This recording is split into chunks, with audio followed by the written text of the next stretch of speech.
Hello YouTube, this is Cami Froglegs. I wanted to make a video about being in DEP, which is the Delayed Entry Program. I haven't made any videos, so nobody knows that I am going into the Navy. I have 12 days left as of today, November 9th. I have 12 days left. I'll leave on the 21st. I have been in DEP for the past 8 months. I swore in to the inactive reserve back in the end of March. It is now November. I have been sitting around twiddling my thumbs, trying not to gain too much weight, and just do these mandatory meetings. So just a brief summary of what DEP is. They give you the start guide that you're supposed to read over and learn all the things in there. They have the creeds of being a sailor, the different drill positions. They have different terms that you need to know, the ranks and the emblems that go on their uniforms. I can honestly say I have not learned any of it. I go to the meetings, the required meeting once a month, and I do a drive-by for that because usually I'm at work. They have the meeting at like 4 o'clock in the afternoon, and at 4 o'clock in the afternoon I am usually working. So I leave work early and then come right back to work and then have to make up the time. And so then they did do a Jeopardy meeting, and I actually did pretty well, so it wasn't that bad. Sometimes they do PT. I've done PT once in the 8 months I've been in DEP, and that PT was actually really good. It was fun. It wasn't as strenuous as I thought it was going to be, but all the young people complained, of course. Oh my gosh, we're going to die. Can we stop? I'm like, dude, it's really not that bad. Okay, so push-ups, crunches, planks, squats, some running. It just, as long as you're maintaining, you should be fine. I think that's pretty much what the PT will be in boot camp and just in your A school. So it just be fit. Let's see. I did cut my hair. I had about 4 inches of hair, and I've cut it down to about 1.5 inches. That is the Navy regulation for hair bulk. That says that the bulk of your hair around your scalp can't be longer than 2 inches.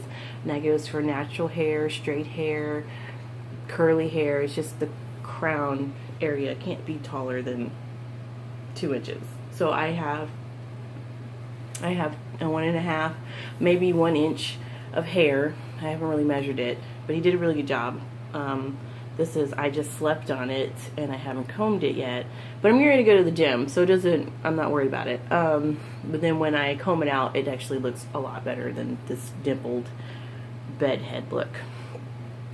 I figured this would be easier than trying to get box braids and making sure they're small enough and then have to worry about the bun and the loose little ends, and you really don't get a lot of time in the morning. I've read that, I've heard that, I've seen it, so I don't want to have to worry about doing hair. This, I literally can just go in the shower and and put some leave-in conditioner in, maybe take a Y2 to it and call it a day. You're going to be wearing a hat most of the day anyway. You're going to look a hot mess because you're barely sleeping, you're in and outside. And for me, I'm going in the winter months. It's going to be cold, so I really don't want to have to fool with hair. I really don't. I want to be able to spend more time making sure my uniform is right, making sure my bed is made correctly. Hair is something that grows back. By the time I leave boot camp, it will be like I didn't cut it off, and then by the time I get done with my 7 months of A school, it will be longer than it was, because I will be in a protective style most of the time, because I can't really, at that point it will be longer than 2 inches, so I'll have to figure out what to do with it. I am a mass communications specialist, and I am going in as an E3 because I do have a 4-year degree, and a lot of people in my family were kind of upset that I chose to enlist and not go in OTC, which is Officer Candidate School. OCS, Officer Candidate School, I've chosen to do that because my primary reason for going into the military was just to buy my own home. Spending 9 months away, not having to pay for living expenses, not having to pay for food, I can use my check to pretty much pay off all of my debt or most of my debt, and that way when I come back I'm starting fresh. And then I can always go to OCS or apply for OCS later after I have a few years under my belt. I am 29 years old. I do believe I can, my last year to apply for OCS is like age 36. So I still have a little bit of time, not a whole bunch, but a little bit. And that was my reasoning for that. And OCS is like applying to college, so there's no guarantee that you'll get accepted. And I don't want to have spent 8.5 months waiting around, and they're like, oh no, we don't want you in OCS right now. Your background isn't strong enough. When I can just go ahead and enlist, I'll have some years under my training. That'll help my package a little bit more. And if I never go, I'm a reservist, so I still have military training. I still have, I'm still doing something in the military. I'm still doing something better, and I'll have a second job that I don't really have to see but once a month, which is good. So yes, I am a reservist. I'm really looking forward to doing the training and being able to travel. I am looking forward to boot camp and the A-School training. I'm really nervous about it, and I've not been sleeping because it's kind of like Christmas time. I've waited all this time to get to this point, and now I'm at this point.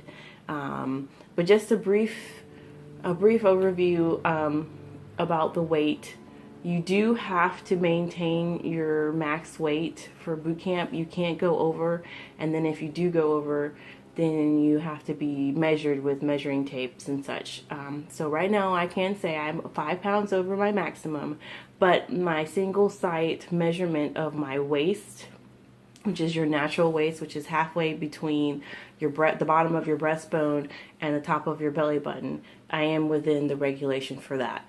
My recruiters do know I work out quite a bit. I've run a triathlon, I've done a biking marathon, I run all the time, I'm in the gym all the time, I go swimming all the time. So a lot of my weight is muscle mass. But if they know you've put on like 20, 30 pounds and then they can't attribute to why, and they know it's probably just mismanagement of food and exercise, they will call you out on it, and they will work you like nobody's business, because that looks bad on them that you got into the DEP program and you gained a whole bunch of weight. So it looks really, really bad, and they don't want to send you up to MEPS, because once you get to MEPS to be sworn in the day you leave, if you don't make weight and you don't fit into the other regulations as far as measurement goes, they will send you home, and the recruiters do get in trouble.